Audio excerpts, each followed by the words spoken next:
welcome back to my channel. I hope that you're doing well. Welcome to another video and welcome back to another monthly wrap-up. This is going to be a quick wrap-up today in regards to how quickly I'm going to try to talk about these books, not based off the fact that I didn't read that much because I read a ton in September. But as I am filming this, I am currently in the process of moving and packing. So I need to pack these books away ASAP. So we're going to get through this quick so I can pack them up and get them ready to be moved into my new home.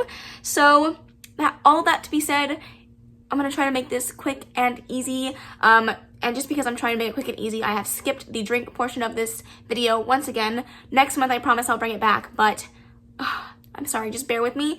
But let's go ahead and jump into it. I read a total of 24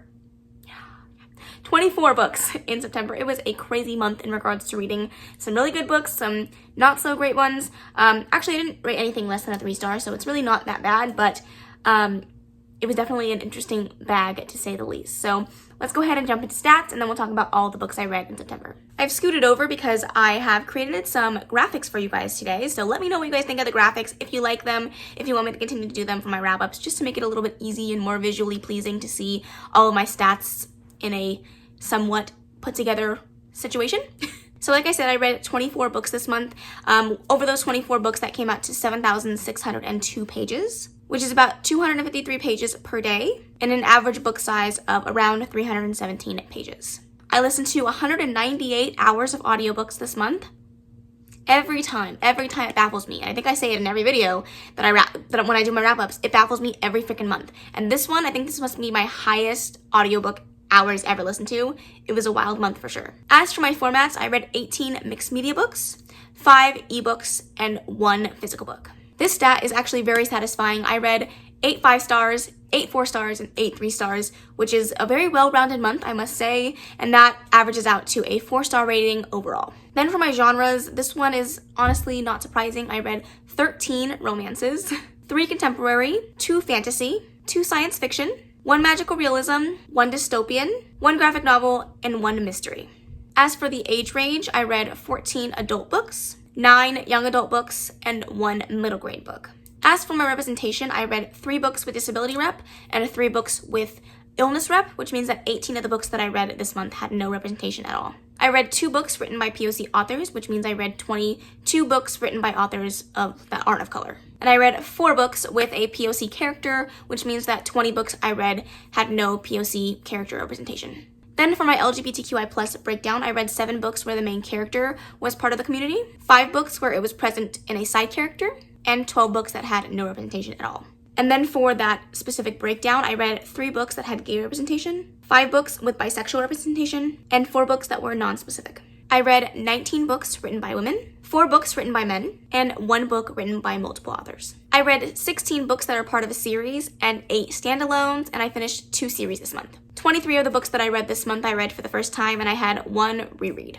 22 of those books I owned, and 2 of them were gifted to me. And then for the publication years, I read 2 books published in 2021, 5 books published in 2020, 7 books published in 2019, 3 books published in 2018, 2 books published in 2017, 2 books published in 2014, 1 book published in 2012, 1 book published in 2011, and 1 book published in 2002. And then for my color breakdown, I read 9 black books, 6 white books, 2 blue books, 2 pink books, 2 purple books, 1 gray book, 1 orange book, and 1 red book. Okay, that is all the stats that I'm going to give for now. Stay tuned towards the end of the video to get my favorite books and my favorite quotes, and then I will wrap up the 3 readathons that I participated in this month.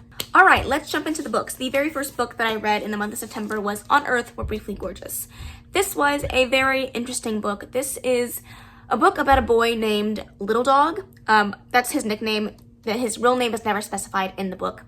And it's a book that he's writing to his mother, letters to his mother, about his life and his experience and how he felt about the things that happened to him growing up and how he dealt with being a gay man in the world that he lived in and his love life and his experiences. And it's basically just a story about his life that he's writing to his mother, who was very ill. She had a very debilitating mental illness that really took away from her quality of life, as well as Little Dog's quality of life.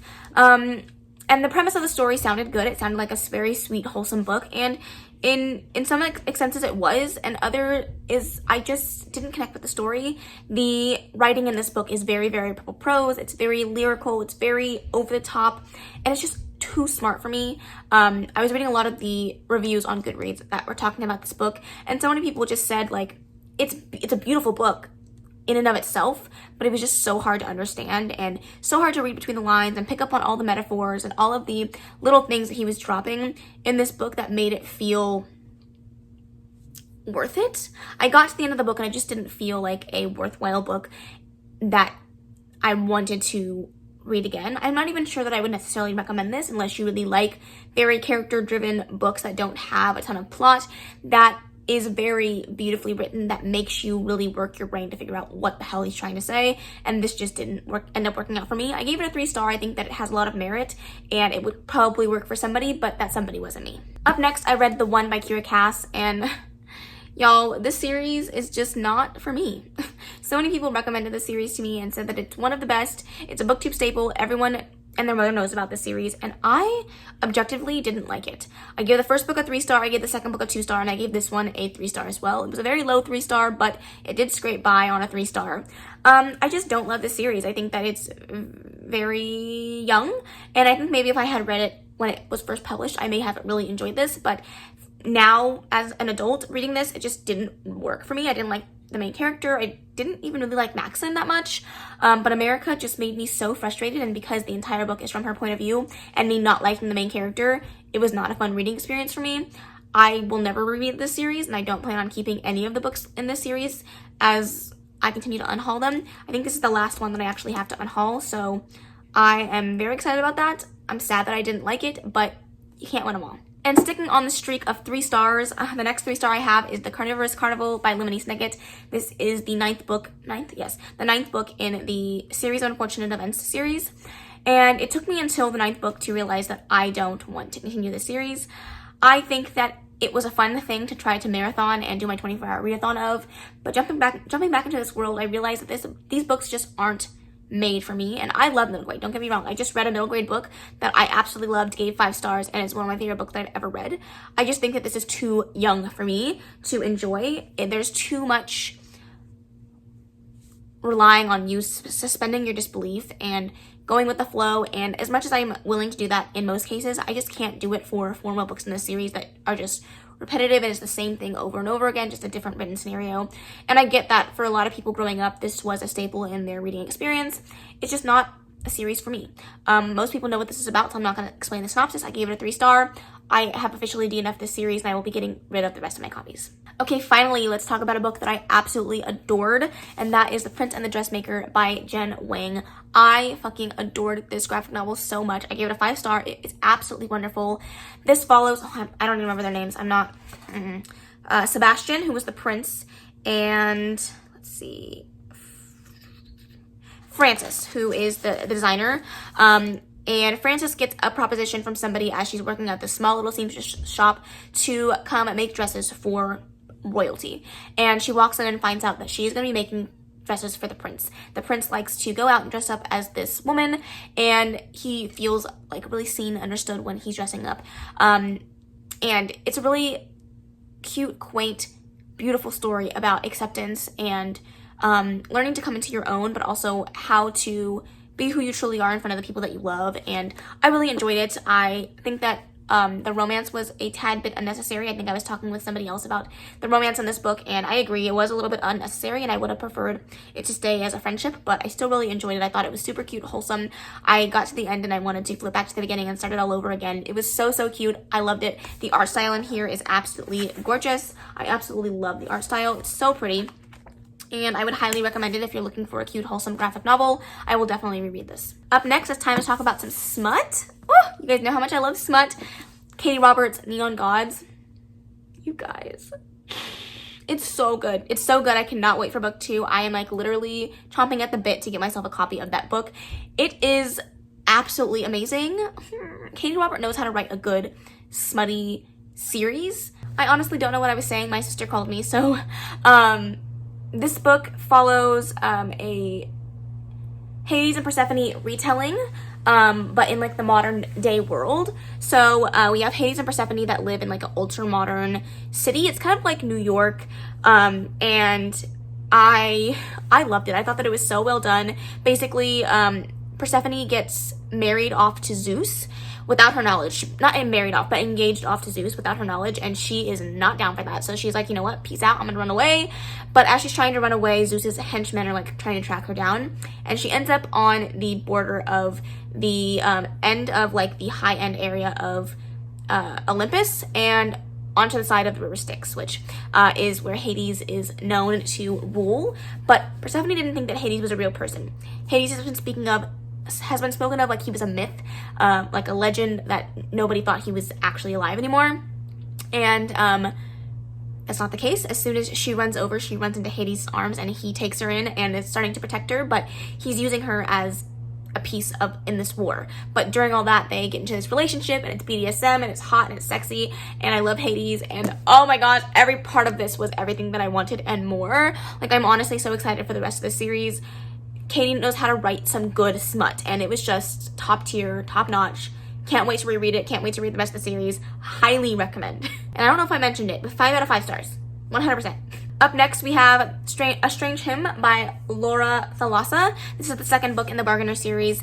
I really enjoyed this book. The first book follows a woman named Calypso when she's quite young. I believe she's 16, and she ends up murdering her father, and she needs help cleaning up the body, so she calls on the Bargainer. And the Bargainer is known in their world for taking deals, and he'll give you a token, or in her case a bead, that shows that you owe a deal to the Bargainer, and then he comes back to repay those, to collect on those debts. It's always something that you never want to do, and the prices are steep. But somehow Calypso and the Bargainer end up creating this really interesting relationship where she ends up having hundreds and hundreds and hundreds of beads for the Bargainer. And then one day he vanishes from her life, and he's gone for years at a time, and then he comes back, and she's left wondering why he's back and how he's going to collect on the deals.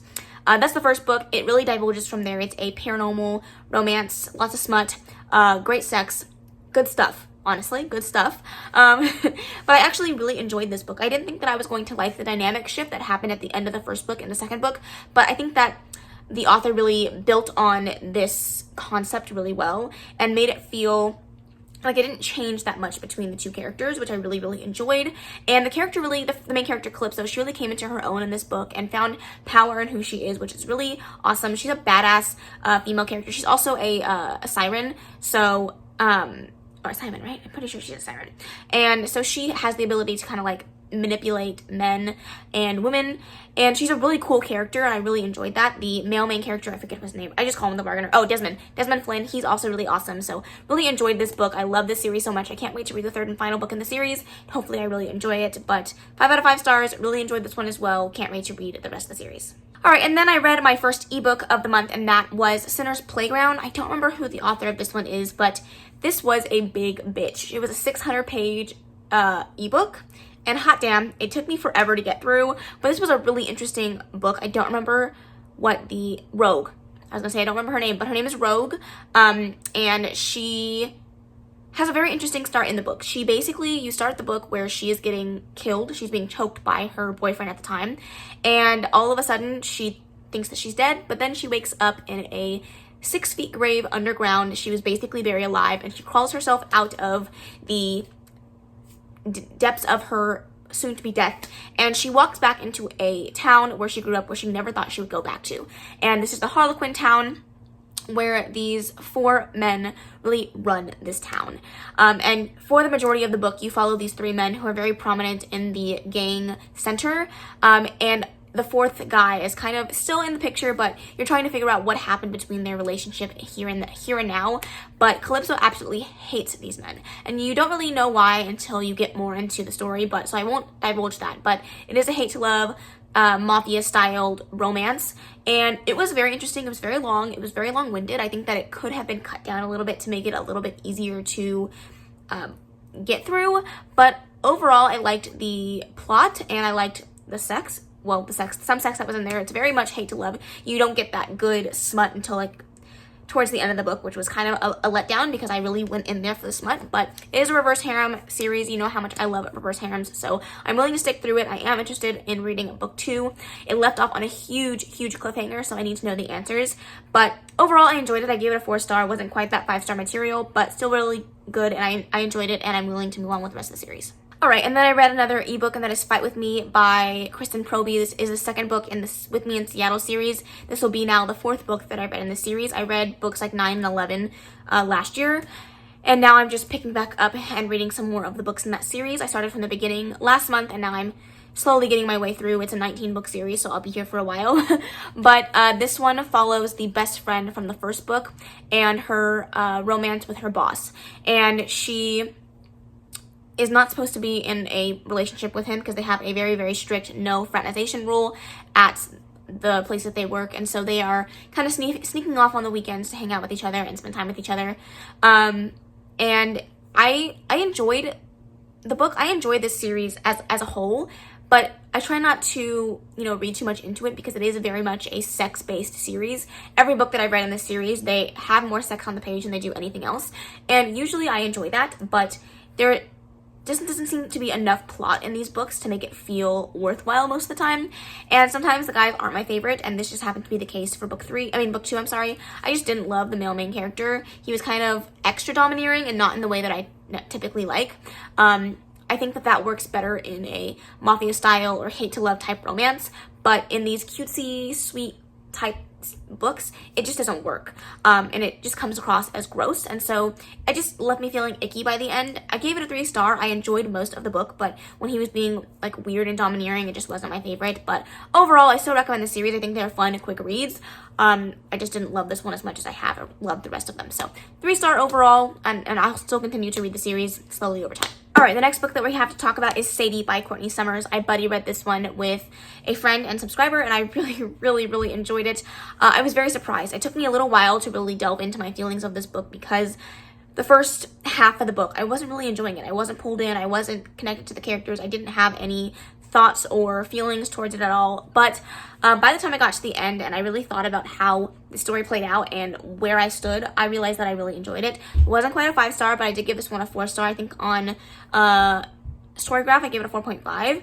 I thought it was just really interestingly well done, and really had a lot of good conversations about girls in the situation. I'm not going to divulge too much because it is a thriller and I don't want to spoil anything, but this one follows 2 perspectives. It follows Sadie, whose young sister has just been murdered, and she is hell-bent on revenge, and so you're following her perspective all the way up until the point where she disappears.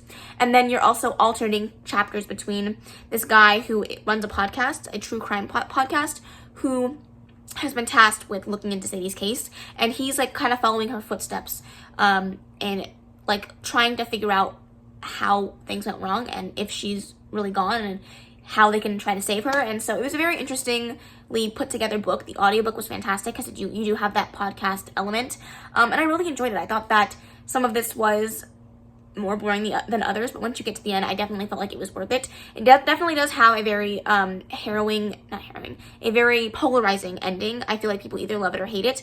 I kind of fell in the middle. I don't hate it, but I didn't love it either, but I think that it was well suited for this story. I will say that this book does have trigger warnings for sexual assault, so please go in with a little bit of caution. Nobody had ever said that to me before I picked this up, and I was quite surprised when reading the book, so just keep that in mind. It does have triggers for sexual assault, but I think that it was talked about and handled interestingly.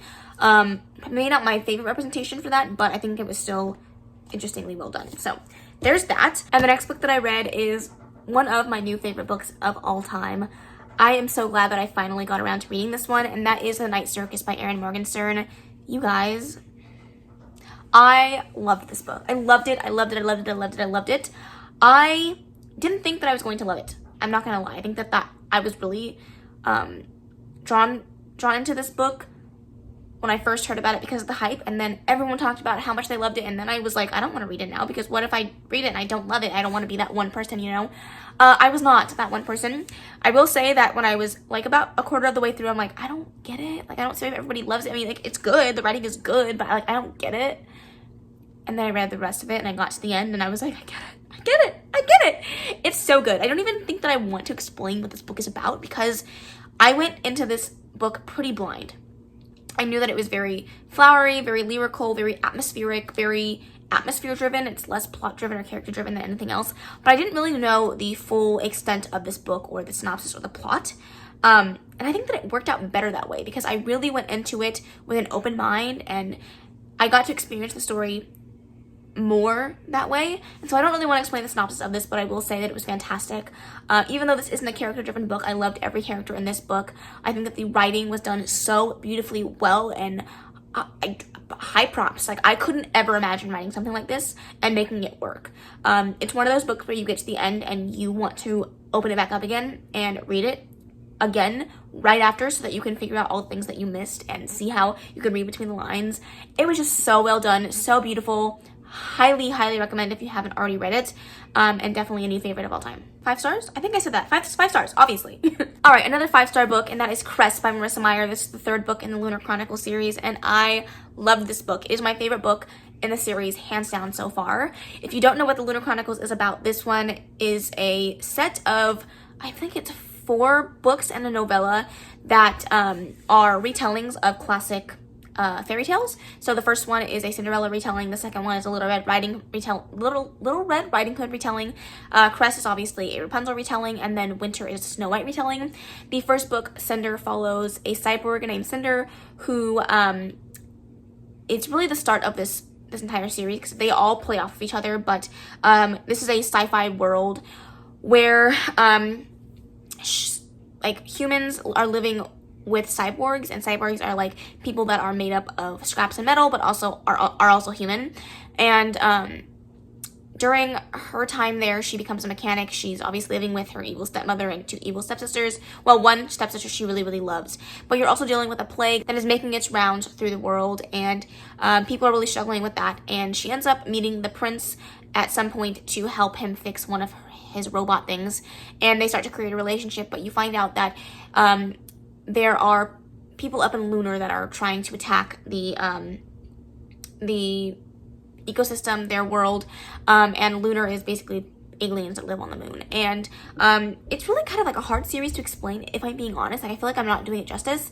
I feel like most people have read this, so don't take my synopsis, go read the synopsis off Goodreads or something, because that was terrible. But all of the books follow different characters, different like love stories and different retellings, but they all interconnect. And so in the last book, Winter, everything comes to a close and all of the like little things are supposed to be wrapped up. So I'm really interested to see where this goes. But I loved Cress and Thorn. I think that they are one of my favorite couples that I've read about. I just think that their like relationship was so wholesome and cute. I really liked Thorn. He was a really interesting, like cute, overly confident character, and I really enjoyed him. There is some representation in here for a blind character. Not a character that's been blind his whole life, but in this book, Thorn gets in an accident and he is blind, and so I thought that was really cool. You don't see that in books very often, but I still really enjoyed it. I really liked the progression of the rest of the characters that we've met in books 1 and 2 and how things were going with that. And the 3rd book, I feel like really brings things like to a head, and things are starting to get really crazy and really amped up, and a lot of things are happening. And then in Winter, things are just gonna like blow up and be crazy, and I'm really excited for it. So gave this one 5 stars, really enjoyed it, can't wait to read the last book in the series, and then of course read the novella. But I think somebody recommended that I read the novella first before I read Winter, so we'll see which order I do that in, but I am really excited for it. Okay, the next book that I read, I stand by this statement, this was the hardest book that I've ever read in my entire life, and it'll probably be the hardest book that I've read in a long while after this, because this one was rough, and that was Heroin by Mindy Mcginnis. And I don't mean it's the hardest book I've ever read in regards to like the writing style or anything like that. The topic of this book was just so hard to read about. This one follows Mickey, who, my neighbors are so loud, who is a like star softball player. She's very well known in this small town for being a very good catcher on the softball team. But when her and her best friend, who is also the pitcher of the softball team, get into a car accident, she is kind of left in a very large state of pain. She kind of like tore up her entire side. Her hip is in shambles, and so she had to go through a lot of physical therapy and rehabilitation to get back on her feet. And during that time, she was prescribed oxycodone, and you watch this character slowly devolve into addiction to opioids, and then as a result to heroin. And it was just a hard book. It's so well written. I think that it was tackled really, really well. It was just really, really tough to read about it, as you can imagine. There are trigger warnings in here, of course, for drug addiction, overdose. I personally am afraid of needles, so needles are talked about in this book in detail, heavily, multiple times, so that was really hard for me. But yeah, you just watch this character like really fall down in this like unending hole of addiction, and you watch her steal, lie, cheat, anything she can to get drugs, and it was just a really sad and hard read. I recommend it if you can get through it. I recommend it if you are able to sit through some of the more triggering things of this book, because I think that it is really beautifully well done and a story that definitely needs to be told. But I stand by it. It was definitely the hardest book I've ever read. So I gave it a 4-star. I think I gave it a 4.5 on Storygraph. Didn't quite hit that 5-star just because I felt so uncomfortable reading this book that I couldn't give it that full 5-star, but I still enjoyed my reading experience. So there's that. And then up next, I read a short little novella called The Secret Note. I don't remember the author of this. I've had this on my Kindle library for so long. And then I was scrolling through Goodreads and somebody was like, oh, I read this. And it was like 60 pages. And I was like, 60 pages? I own this. I can read this so fast. So I did. This was a book about a girl who goes on a camping trip with her brother and her brother's Australian friend.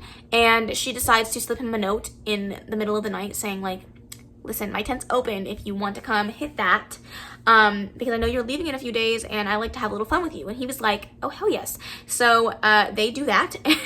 And the story jumps to 7 years later.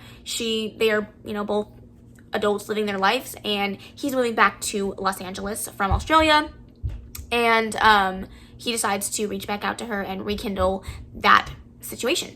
And it's a smutty little novella that I enjoyed. I mean, I don't know how much you could like not enjoy that. It was quick, it was easy, it was fun, it was sexy, it was hot. I gave it a 4-star. It was good. If you like a good novella situation like that, I would recommend it. Up next, I read Would Like to Meet by Rachel Winters. This is a interesting book. It was meh. I gave it a 3-star. This follows a girl named Evie who is a consultant to an assistant to a publishing company, and all of her career she's been trying to get promoted to not be an assistant anymore. And in order to do that, she has to get the newest like hotshot guy to write a screenplay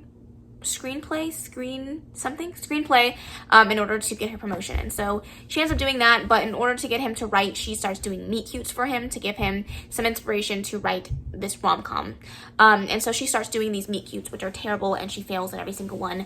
And it was just like not a fun book to read. I do like the fact that this had a representation for a deaf character, which was really awesome. I don't read about that enough in books, so I really enjoyed that. But other than that, like this love triangle, hate to love, crappy guy situation was not great. I did like the person that she ended up with. I thought that he was super cute and I really enjoyed his character, but the overall like plot to get there wasn't exciting, wasn't that fun. It was meh, 3-star. All right, and then I read the second book in the called the Dark Side series. This is by Christy Cummings. I forget what her name is. I fuck it up every time. But that was 3 Trials. And this is a paranormal reverse harem series that has to do with soul reapers, and the main female character, the heroine, is a ghost. I said that right. Yeah, it's a very interesting series that she's like attached to these 4 guys that in her ghost form, she was able to watch over them and take care of them. And then one day the men are in danger and she's able to kill the people that were trying to kill them. And in that process, she was able to make herself more of a human. She's now like, she can switch between ghost form and human form, but she has these really cool abilities and she's able to protect the guys, and that's like her sole purpose. And you're trying to figure out like the connection that they have to each other while also having the angst of a hate to love reverse harem situation. There was no smut in the first book. It did heat up a little bit in book 2. I'm interested to read the rest of the series. I don't think that I will rate these ones super high. I think this is going to be a middle of the road reverse harem series for me, which is very, very rare because I do love reverse harems. I think that they are just so much fun to read. I'm just not having the best time with the series, but I'm curious enough to get to the end.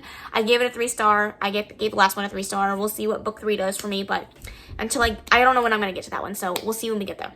And then I read this beautiful, beautiful book, and that is Wolf Song by TJ Cloon. Oh. Oh. I have no words for this book. This is so beautiful. So beautiful. I'm not going to tell you the synopsis of this because, again, I feel like you have to go into this book blind. But I will tell you the one thing that pulled me into this book and got me to read it. First of all, Clint recommended it. That was all I needed. But secondly, gay werewolves and TJ Cloon. TJ Cloon has some really fantastic writing. I loved the characters. I stand for these characters. Like, this family group is one of my favorite families groups that I've ever read in my entire life. I loved the love story in here. I loved the storyline. I loved the plot. This book ripped me to shreds. I cried like 15 times reading this. It blew my mind. It was so well done. I cannot wait to read book 2 in the series. We are doing a read-along group over on Clint's channel. It's called the Packalong if you want to join us. They're reading the first book in October and the second book in November. So if you guys want to join us, it's going to be a blast. I highly recommend this book. So well done, so beautiful. It's amazing. And then I read my reread for the month, and that is Liar by Tate James, the second book in the Madison Kate series. I'm honestly not going to talk about this one pretty much at all. You guys all know I love this book series so much. 5 stars for my reread. I love Madison Kate. I love Archer. I love Cody. I love Seal. The characters in this book, it's a reverse harem series. It's fantastic. It's amazing. If you want to know anything about it, go check out my last 15 videos. I think I talked about it in every single one. It is literally so good. Cannot wait to read the third book. Alright, and then I read the group book for the Fall into ReadAthon, and that is Perfect on Paper by Sophie Gonzalez. I ended up giving this one a 4/4.5 star. I really enjoyed this one. This one follows, I forgot her name, Darcy, who runs a anonymous relationship advice column at school. And she kind of gets blackmailed into helping this guy named Alexander get his ex-girlfriend back because he found out that she runs the advice locker. And it kind of divulges from there. You have a really interesting friendship. You have some really interesting relationship dynamics going on. This is also LGBTQI+, because the main character is bisexual.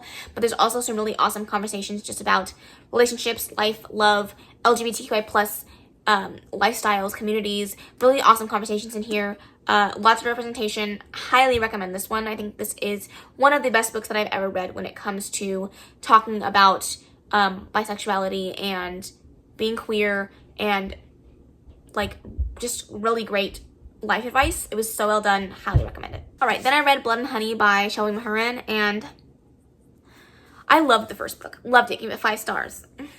I really didn't enjoy my reading experience of this one. Granted, I ended up giving this one a 4 star, and I think that is because the ending kind of saved it for me. But the first majority of this book, 3/4, I hated it. Reed acted like a petulant 5-year-old through the most of the book. I literally wanted to throw the book every time I picked it up. I was like, come on, Reed, just work with me here, work with me. But he just wouldn't, and I was frustrated, and I was tired, and I was over it, and I got to the end, and it saved me. It gave it 4 star, just because I really love these characters, and they have a special place in my heart, and I'm rooting for them. That was the reason why I got a 4 star instead of a 3, but it was barely a 4 star. 1 point lower, like a half point lower, and it would have been a 3 star, but it's fine. We're gonna make it through. We're gonna read the third book. I've heard the third book is better. This was supposed to be a duology. It was stretched to a trilogy. This book shows it. That's all I'm saying. If you've never heard of this book, it follows a witch and a witch hunter that are forced to get married and fall in love. That's all you really need to know to get into the series. I loved the first book. Loved it. This one, not so much, but that's okay, because I have high hopes for book 3. Alright, then I read 2 back-to-back smutty novellas. The first one being Thunder Thighs. This is by Evie Mitchell, I think.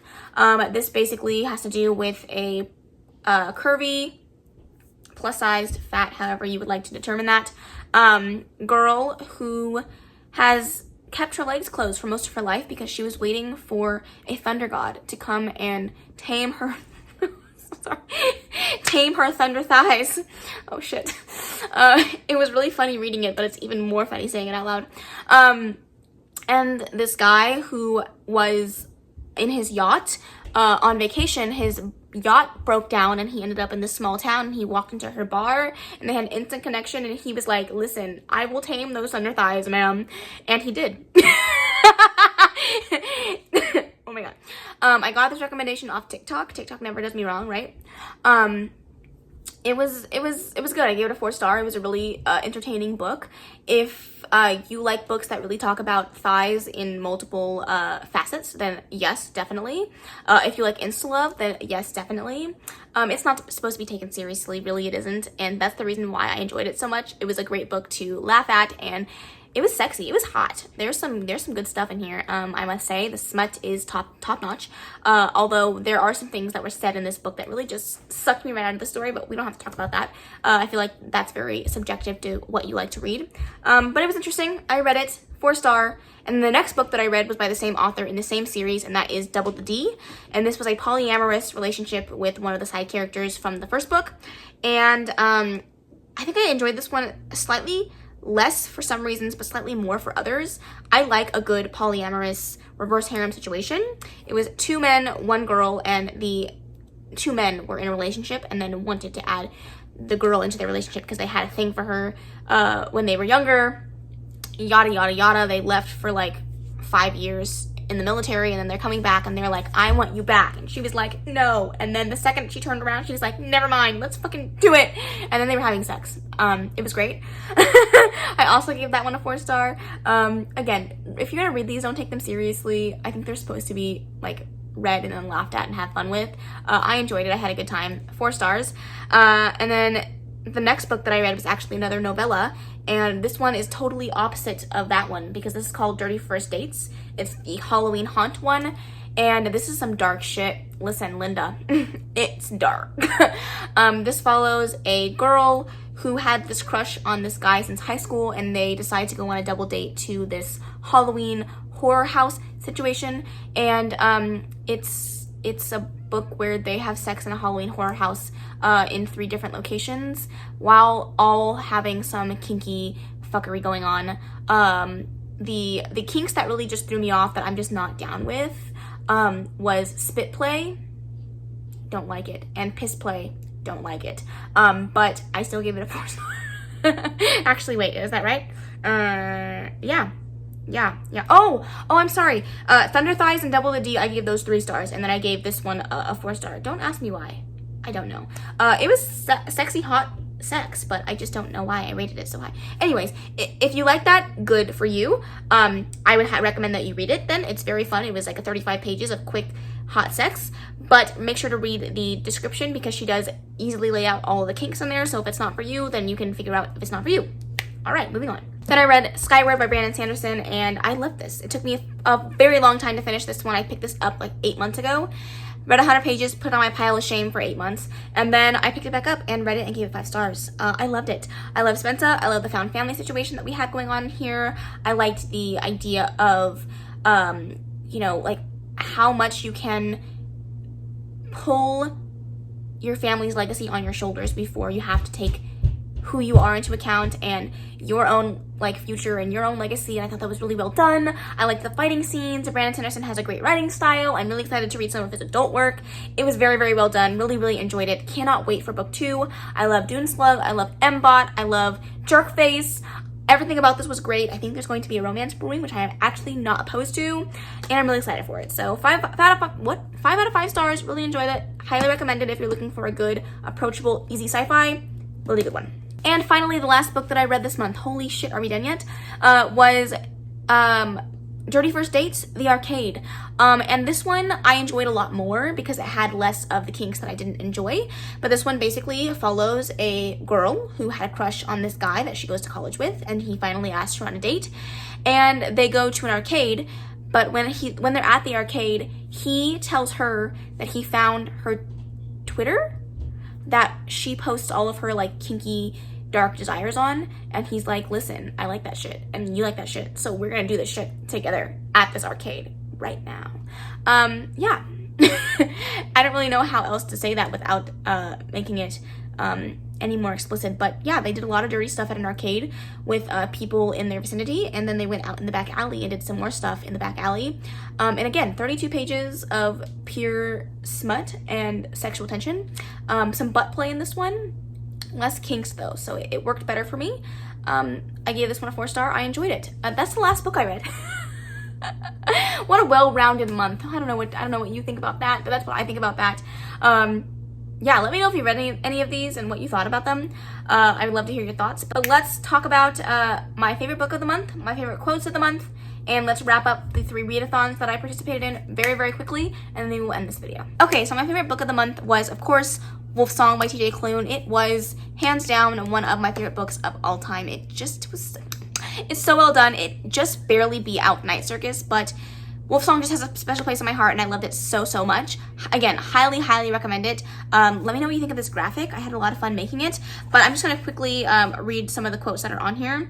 The one quote that I had written down before I read Wolf Song was actually from On Earth We're Briefly Gorgeous, and the quote from that was, "We made friction with each other and made fiction of everything else." I just really liked that quote. It resonated with me.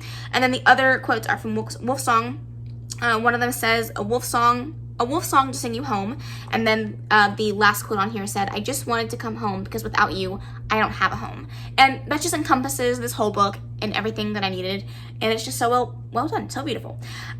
So those are my 2 favorites that I talk about each month, my favorite book and my favorite quotes. But let's talk about the wrap-up portion of my readathons. First, we'll talk about Fall Into Reading-a-thon. I read the books for Schools in Session. I read Perfect on Paper. Then for online learning, I read The 3 Trials. For Friday Night Lights, I used Perfect on Paper as well. Who Wants Candy Corn? I used Liar for that one. Pumpkin Spice and Apple Picking, I read Would Like to Meet. And then Beneath the Harvest Moon, I read Wolf Song. Then for my magical readathon wrap-up, I did not complete all 7 prompts, but these are the ones that I did complete, not including my character prompts because I'm going to do that at a later time. So the first one I completed was Ashton Tree, and I read Neon Gods. The Mist of Solitude, I read Perfect on Paper. Ruin of the Sky was a Strange Hymn.